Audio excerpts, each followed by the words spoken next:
सर्वप्रथम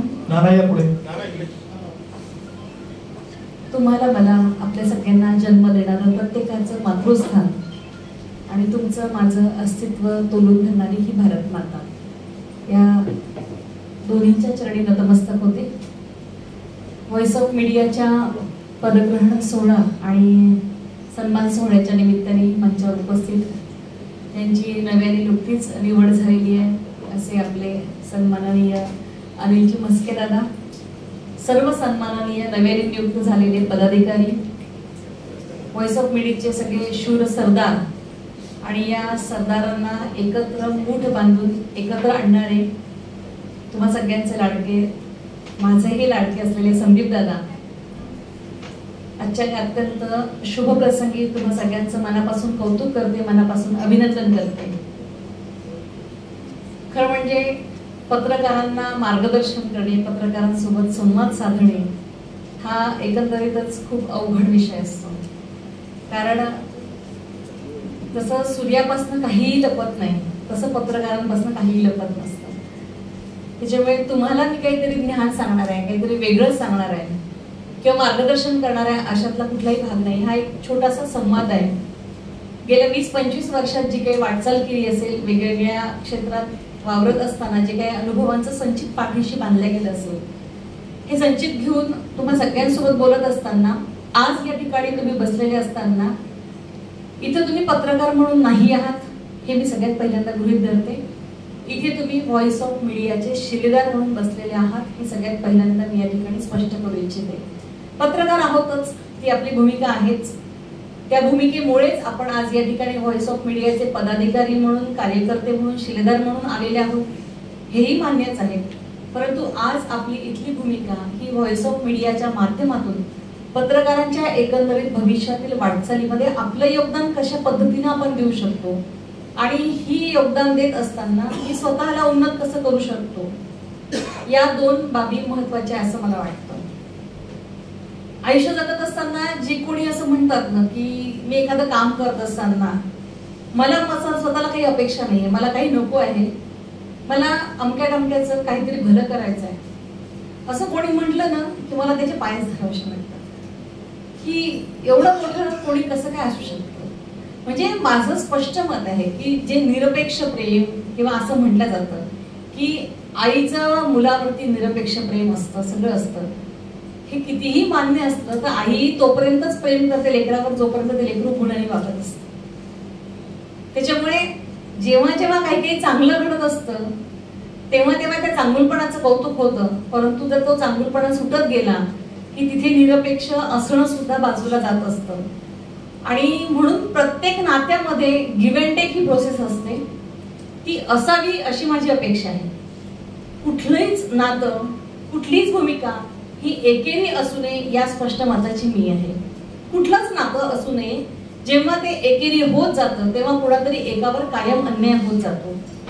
आणि म्हणून व्हॉइस ऑफ मीडियाचं काम करत असताना आपणही त्या भूमिकेतून स्वतःकडे बघितलं पाहिजे, आपल्या संघटनेकडे बघितलं पाहिजे, हे मला सगळ्यात पहिल्यांदा या ठिकाणी तुम्हाला आवर्जून सांगावं असं वाटतं।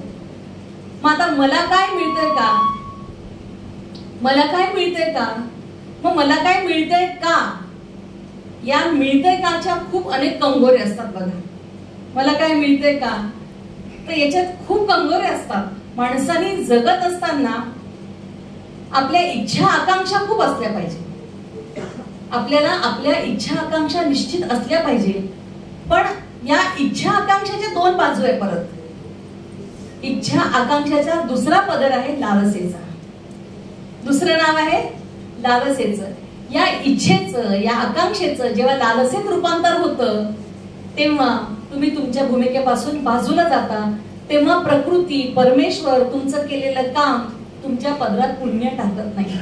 आणि म्हणून काम करत असताना आपल्या इच्छा असल्याच पाहिजे।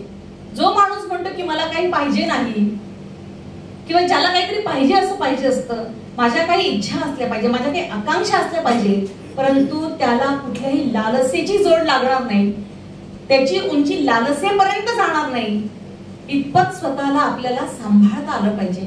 हे सांभाळणं जमलं ना किंवा प्रत्येक नातं जपता येतं, आपलं व्यक्तिमत्व त्या त्या दृष्टिकोनातून फुलवता येतं, त्या दृष्टिकोनातून आपल्याला पुढे जाता येतं. लालसा जिथे आली, आपण संघटनेचा कार्यकर्ता म्हणून स्वतःला समजून घेऊया. आज तुम्ही अध्यक्ष म्हणून या ठिकाणी, प्रदेशाध्यक्ष म्हणून निवड झाली, तुम्ही सगळेजण पदाधिकारी म्हणून निवड झालेले आहेत, कुणी कार्यकर्ते असतील. एखाद्या संघटनेचा साधा सभासद असणे हा सुद्धा एक सन्मानाचा भाग असतो. सभासद असणे, एखादं लेबल असणं, आपल्याला आपल्या गळ्यात एखादं आय कार्ड असणं, ही एक आपली वेगळी आयडेंटिटी असते. तर ही आयडेंटिटी आपल्याला स्वतःची एक वेगळी ओळख निर्माण करून देत असते. या ओळखीतून आपण समाजात वावरत असताना, ती भूमिका घेऊन जगत असताना आपली अपेक्षा, अनेक गाव कुसातले पत्रकार ज्यांचं कुठेही ओळख नव्हती, ज्यांना कुठेही स्थान मिळत नव्हतं, आपण शिर्डीच्या त्या सगळ्या संमेलनामध्ये बघितलं, खेड्यापाड्यातनं आलेले पत्रकार, त्यांच्या चेहऱ्यावर एक वेगळी उत्सुकता होती. खूप जणांना वाटत होतं की शिर्डीच्या साईबाबाला आले असतील, दर्शन घेतलं आणि गेलं. पण तुम्ही बघितलं असेल की वेगवेगळ्या सेशनच्या माध्यमातून जेव्हा प्रश्नोत्तर व्हायचे, जेव्हा एखादा श्रोता जेव्हा एखादा वक्ता त्या ठिकाणी एखादा विषय मांडायचा, तेव्हा बरेच पत्रकार टिपणं घेत असलेली सुद्धा मी बघितलेली आहे. काहीतरी नोंदी घेतात. 100% कुठल्याच ठिकाणी 100% प्रामाणिकपणा नसतो. हौशे गौशे 920% सगळे आलेले असतात. परंतु तुम्ही, आम्ही, आपण सगळेजण यष्टीसाठी काम करत नसतो. आपण सगळे समष्टीसाठी काम करणारी माणसं आहोत. म्हणजे समाजातल्या लोकांसाठी तुम्ही, आम्ही, आपण सगळेजण काम करत आहोत. तर आपण व्हॉइस ऑफ मीडियाचं काम करताना, एखाद्या संघटनेचं काम करताना, त्यातही पत्रकार म्हणून काम करत असताना आपण यष्टीसाठी काम करत नसून आपण समष्टीसाठी काम करत असतो. हे सगळ्यात पहिल्यांदा आपण लक्षात घेतलं पाहिजे. तुम्ही सगळ्यांनी मला इथे हात वर करून सांगा की एकाच्या तरी घरी संदीप दादा घरी आला होता आणि गळ्याला हात धरून, अनिल दादा व्हायचंय बरं का पदाधिकारी, तुला यायचंय संघटनेत, तू आलंच पाहिजे, असं कोणाला तरी गळ्याला धरून म्हटलं होतं का? बंदूक लावली का आपल्या कानशिलाला की व्हॉइस ऑफ मीडियाचा पदाधिकारी झालंच पाहिजे, हे केलंच पाहिजे, आलंच पाहिजे? नाही. आपण स्वेच्छेने, आपण प्रेरणेने या ठिकाणी आलेलो आहोत. हे सगळ्यात पहिल्यांदा आपण लक्षात घेतलं पाहिजे की कोणी माझ्या कानशिलाला बंदूक लावून मला या ठिकाणी आणलेलं नाही, तर मी स्वेच्छेने या ठिकाणी आलं, माझ्या स्वतःच्या मनाने, माझ्या इच्छेने या ठिकाणी आलं. आणि जेव्हा आपण एखाद्या इच्छेने एखादी गोष्ट स्वीकारतो, तेव्हा ती गोष्ट व्रतासारखी स्वीकारली पाहिजे. एखादं जेव्हा व्रत आपण स्वीकारतो, त्या व्रतासारखं केलं पाहिजे. मंगेश टिकले त्याचं एक अत्यंत सुंदर उदाहरण आहे. म्हणजे वैद्यकीय कक्षाचं काम, आजपर्यंत मुख्यमंत्र्यांचा वैद्यकीय कक्ष असतो हेच महाराष्ट्राला माहिती नव्हतं. परंतु चिवटेजीच्या माध्यमातून सबंध महाराष्ट्राला कळलेलं आहे की मुख्यमंत्र्यांचा सुद्धा असा काही वैद्यकीय कक्ष असतो. त्या माध्यमातून अशी मदत गरजूंपर्यंत जाते. म्हणजे माणसानं एखादं काम करताना त्या कामाला स्वतःचं नाव लागलं गेलं पाहिजे, स्वतःच्या नावाने ते काम ओळखलं गेलं पाहिजे. इतक्या उंचीवर तुम्हाला, आम्हाला आपलं काम नेता आलं पाहिजे, इतक्या ताकदीनं आपण ते काम करू शकलो पाहिजे. आणि हे करत असताना मित्रांनो, तुम्हाला, आम्हाला स्वतःला तावून सुलाखून त्या सगळ्या कामात झोपून टाकावं लागतं.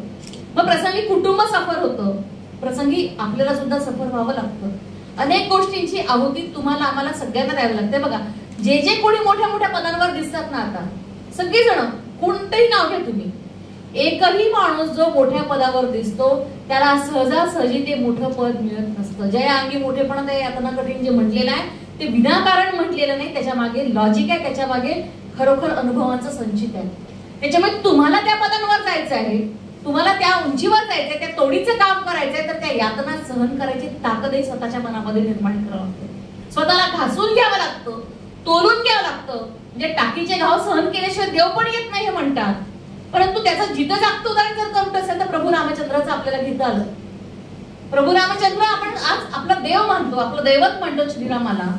परंतु तुम्हाला माहितीये की जेव्हा राज्याभिषेक करायचा वेळ आली, सबंध अयोध्या नगरी सजली धजली होती, सबंध अयोध्या खुश होती, राणीवसा खुश होता, सगळे राजे खुश होते की आता श्रीरामाला राज्याभिषेक होणार आणि तो अयोध्येचा राजा म्हणून घोषित होणार. आणि अचानक त्यावेळी कैकेयी माता म्हणतात की माझ्या मुलाला भरताला हा राज्याभिषेक झाला पाहिजे आणि या रामाला वनवासात पाठवलं गेलं पाहिजे.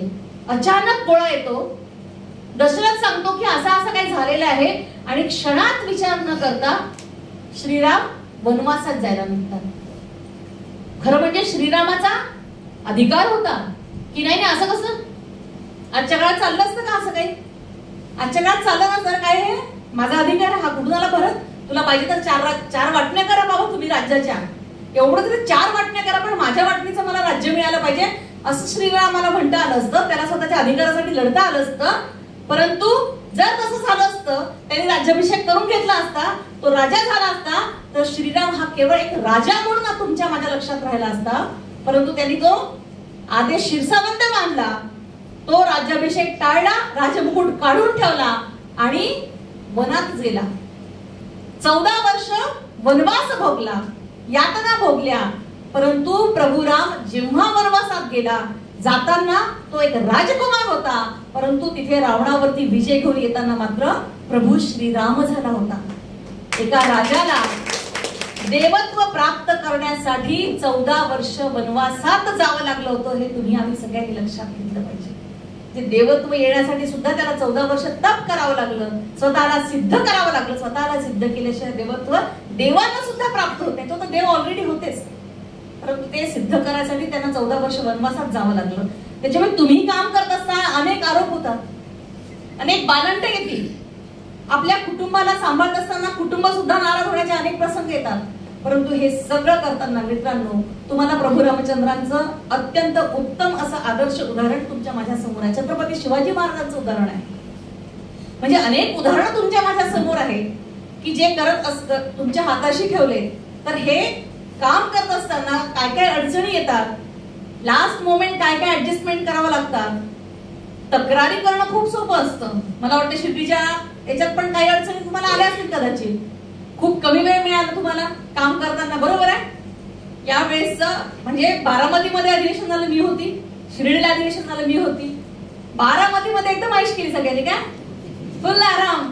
कोणी पाणी द्यायला, कोणी ट्रे द्यायला पण माणसं, बिल्ले द्यायला पण माणसं, स्वागताला माणसं, पुष्पगुच्छाला माणसं. तुम्ही आणि आपण सगळ्यांनी आराम केला, आनंद केला. कुटुंब आशेने तुमची वाट बघत असतं. त्याच्यामुळे एक उत्तम पिता मला होता आला पाहिजे, एक उत्तम पती मला होता आला पाहिजे, एक चांगला मुलगा मला होता आला पाहिजे.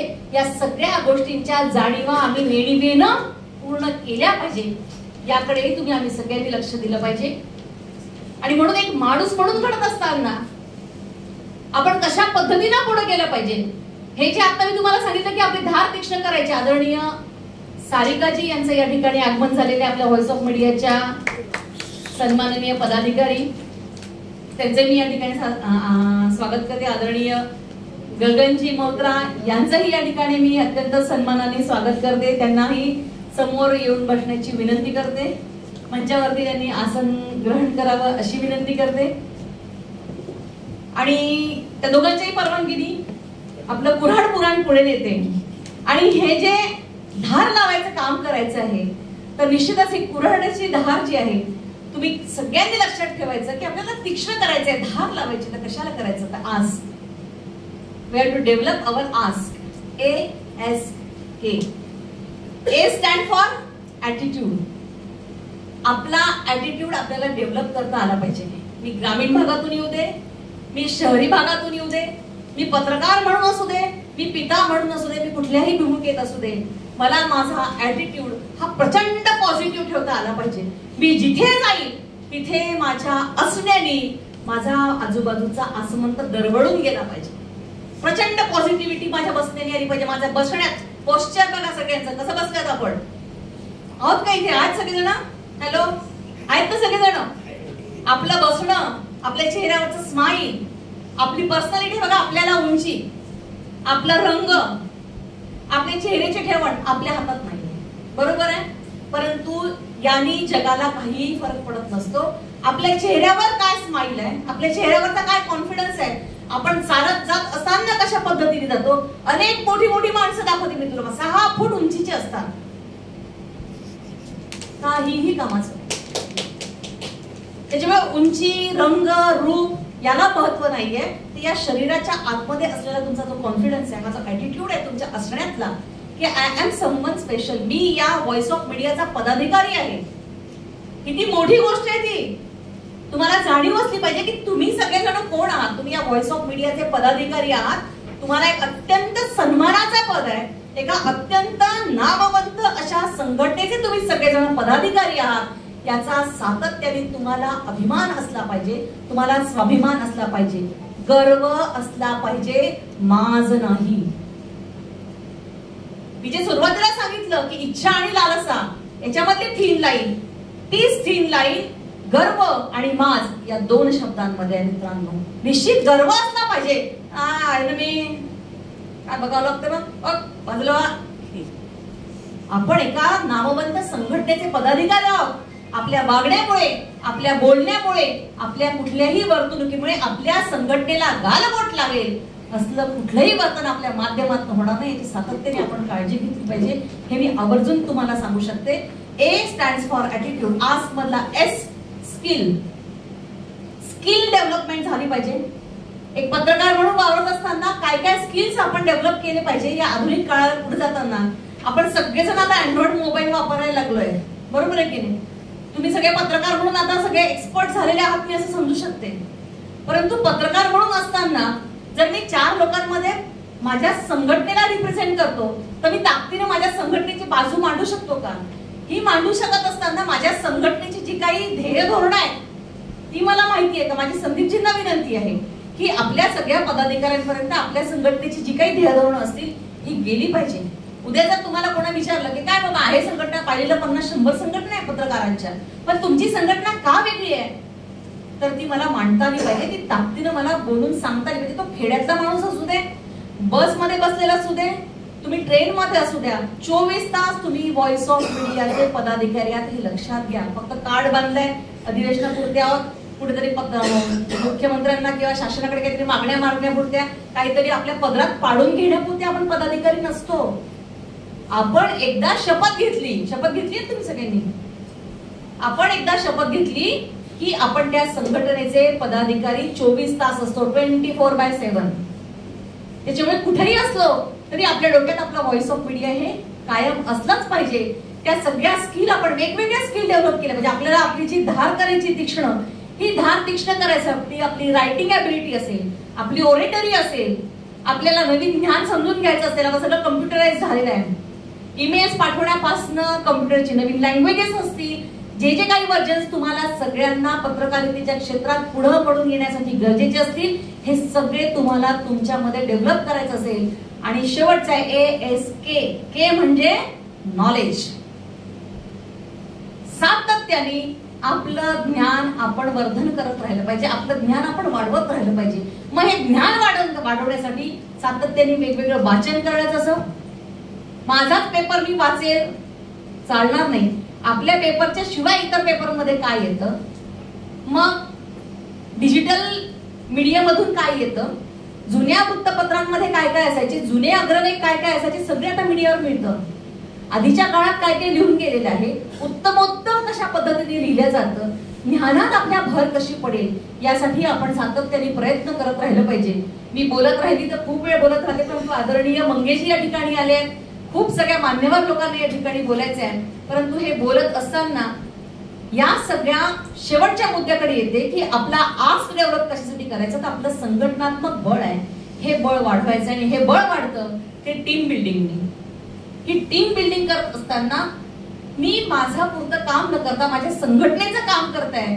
आणि माझी विनंती सगळ्यांना आहे की मग आता पदाधिकारी निवडले ना, मग पदाधिकाऱ्यांनी कार्यक्रमाचं आयोजन करायचं, मग ते बघत बसतील काय, मी आपलं जाणार कार्यक्रमाचं बघणार. जोपर्यंत मला वाटणार नाही की मी केल्याशिवाय होत नाही तोपर्यंत संघटना पुढे जात नाही. अरे ते संदीप थिएटर वापरायचे नाही. दुसरी महत्वाची गोष्ट, मला एखाद्याने काहीतरी सांगितलं की तुझ्याबद्दल असं काहीतरी चाललंय, आमकेतच तरी म्हटलंय, धमक्यात काहीतरी म्हटलं, ते संगीतचं काहीतरी वेगळंच ऐकू आलं रे.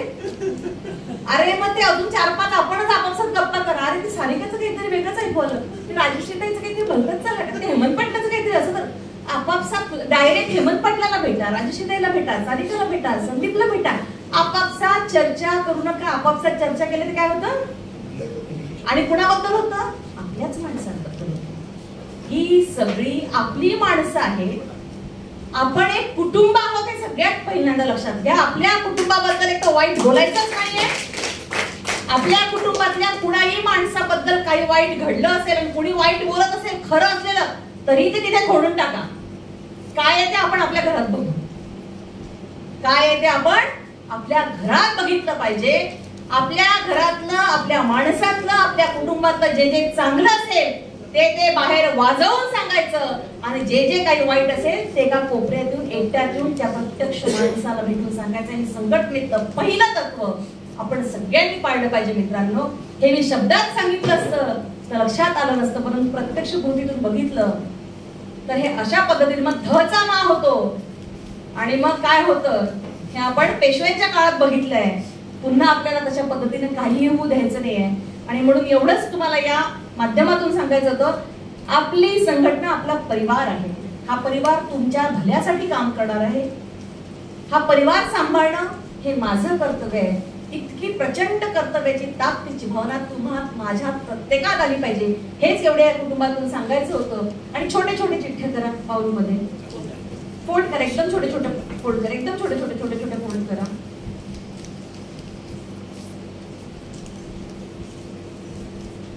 छोटे छोटे फोल्ड करा, एकदम छोटे छोटे करा. सगळ्यांच्या मावल्या पाहिजे.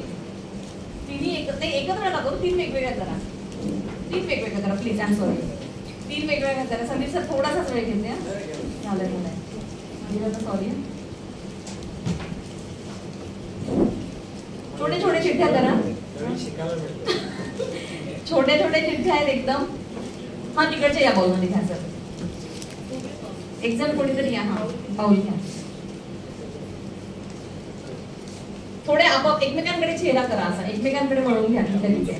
तिथले तिथे वळून घ्या. चेअरने वळवले तरी समोरच्या वळून घ्या फक्त. आणि मध्ये बाउल घेऊन उभे राहा तुम्ही त्यांच्या जवळ वळून.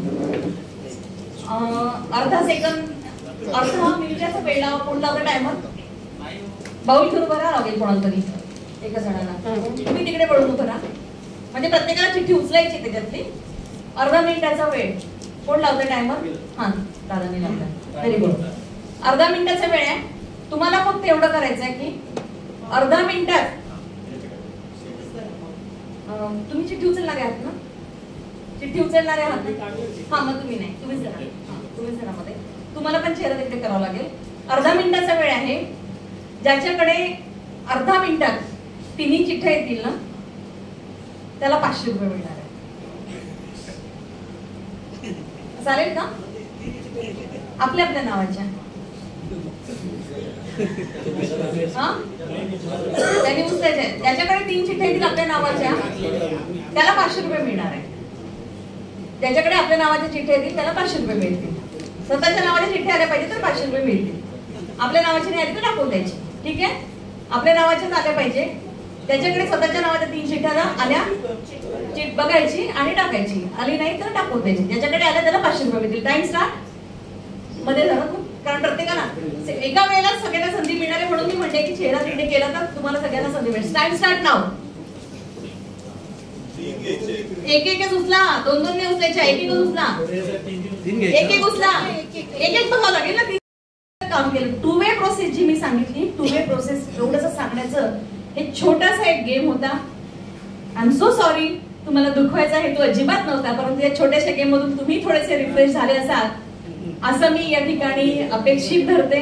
हे सगळं करत असताना सगळ्यात सगळ्यात सगळ्यात सगळ्यात महत्वाचं आहे तुम्हा सगळ्यांची हेल्थ.